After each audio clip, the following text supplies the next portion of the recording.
Hello everyone, welcome to my channel. So if you are planning to travel Canada from India और आप अपनी flight book कराने जा रहे हैं, so there are few tips that I'm going to share with you guys that you need to take care of before booking your flights. So let's get started.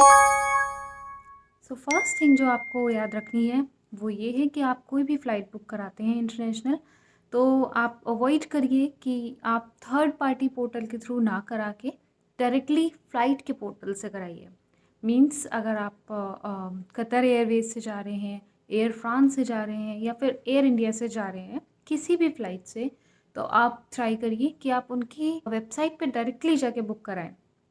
क्योंकि अगर आप किसी थर्ड पार्टी के through जाते हैं, for example yatra.com, exigo.com, happy ईज़ीगो और any third party, so for unseen reason अगर आपकी फ़्लाइट कैंसिल हो जाती है, तो अगर आपने डायरेक्टली फ़्लाइट वेबसाइट से बुकिंग कराई हुई है, तो आपको पूरा का पूरा रिफ़ंड एज़ इट इज़ मिल जाता है। इन केस अगर आपने थर्ड पार्टी के थ्रू कराई है, तो whatever their convenience fees are और their commission charges, they will cut that out. So it will be approximately 10 to 15,000. This is a minimum cost for international flight. So वो ये charges काट के फिर आपका रिफंड वापस करेंगे। Hence I am suggesting कि आप जो भी फ़्लाइट बुक कराएं वो डायरेक्टली फ़्लाइट के वेबसाइट से ही कराएं। सेकेंड थिंग, सेकेंड पॉइंट ये है कि आप जब भी फ़्लाइट बुक कराएं, आप एक बार फ़्लाइट के कस्टमर केयर सर्विस पे जाके वहाँ पे कॉल कीजिए और उनसे कंफर्म कीजिए whatever visa that you are holding, if it is a student visa और अ वर्क वीज़ा और अ पीआर, आपके पास ये वीज़ा है और इस वीज़ा पे वो आपको फ़्लाइट बोर्ड करने देंगे या फिर नहीं। क्योंकि बहुत सारी फ़्लाइट्स में क्या होता है, वो सिर्फ वही फ़्लाइट आपको बोर्ड करने देंगे अगर आपके पास या तो कैनेडियन सिटीज़नशिप है या फिर आप वहाँ के पीआर होल्डर हैं, तभी आपको फ़्लाइट बुक करने बोर्ड करने देंगे, अदरवाइज़ वो फ़्लाइट बोर्ड नहीं करने देंगे। तो ये चीज़ आपको बुक कराने से पहले फ़्लाइट की कस्टमर केयर पे जाके कंफर्म करेंगे। थर्ड पॉइंट ये है कि आप जब भी फ़्लाइट बुक करा रहे हैं, तो आप ट्राई कीजिए कि आप डायरेक्ट फ़्लाइट बुक कराएं। इंस्टेड ऑफ टेकिंग 2 और 3 halts, try to book a flight directly. Because ये जो कोविड सीज़न चल रहा है, इसमें बहुत सारे चेंजेस हो गए हैं। तो मैंने बहुत सारी साइट्स पे रिसर्च किया था, मैंने देखा, फिर मुझे पता चला कि होता क्या है कि आप यहाँ इंडिया से तो फ़्लाइट में बैठ जाते हैं, यहाँ पे आपको बोर्ड करने देते हैं, कोई भी एयरलाइंस हो गई, चाहे वो एयर इंडिया हो गया या कतर हो गया। लेकिन जब आप बीच में हॉल्ट लेते हैं, अगर आपका हॉल्ट फॉर एग्ज़ाम्पल शिकागो है या फिर न्यूयॉर्क है, पेरिस है, तो उस कंट्री में जाके आपको दूसरी एयरलाइंस लेनी है।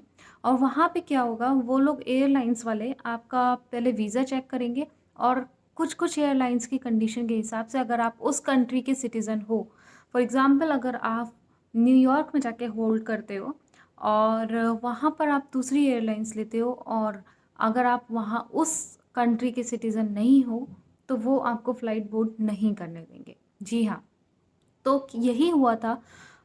मैंने काफ़ी सारे वेबसाइट्स पे रिसर्च किया और वहाँ पे लोगों ने कंप्लेंट भी डाल रखी है इनफैक्ट कि उन लोगों का हॉल्ट हुआ पेरिस पे जाके और पेरिस इंडिया टू पेरिस वो एयर इंडिया से गए और पेरिस से उन्हें यूनाइटेड एयरलाइंस लेनी थी, बट उस एयरलाइंस ने उन इंडियंस को बैठने नहीं दिया क्योंकि उनके पास वहाँ की कंट्री की सिटीज़नशिप नहीं थी, तो उन लोगों को अपनी कंट्री वापस आना पड़ा।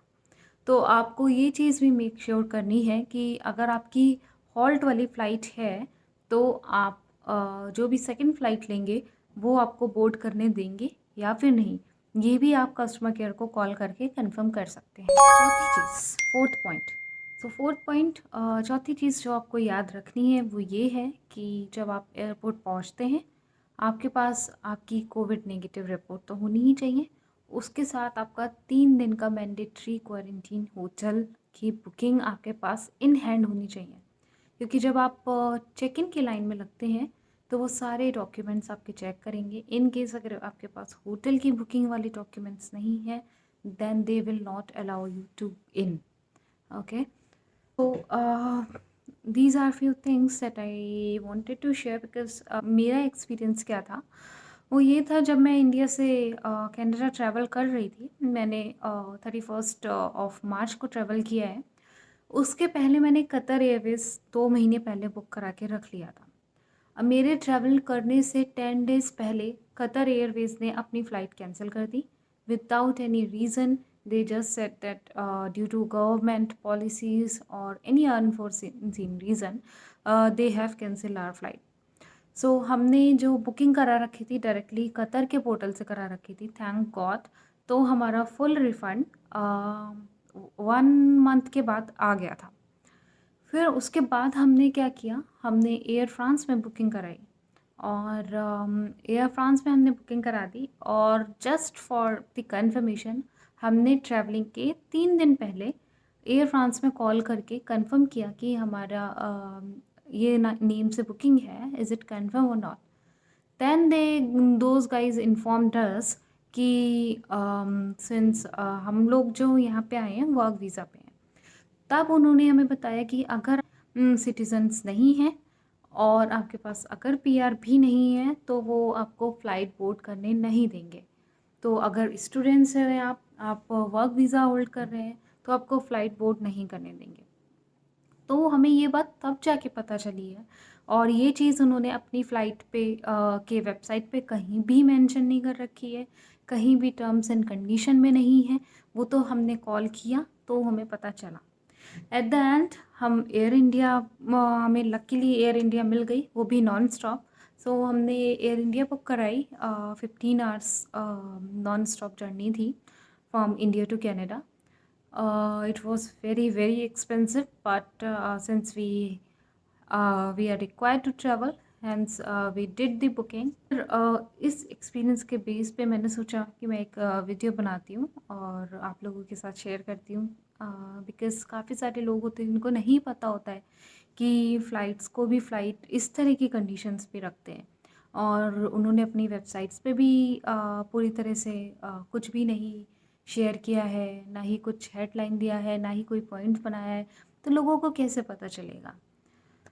तो आई होप जब भी आप ट्रैवल करेंगे ये पॉइंट्स आपके काम आएंगे।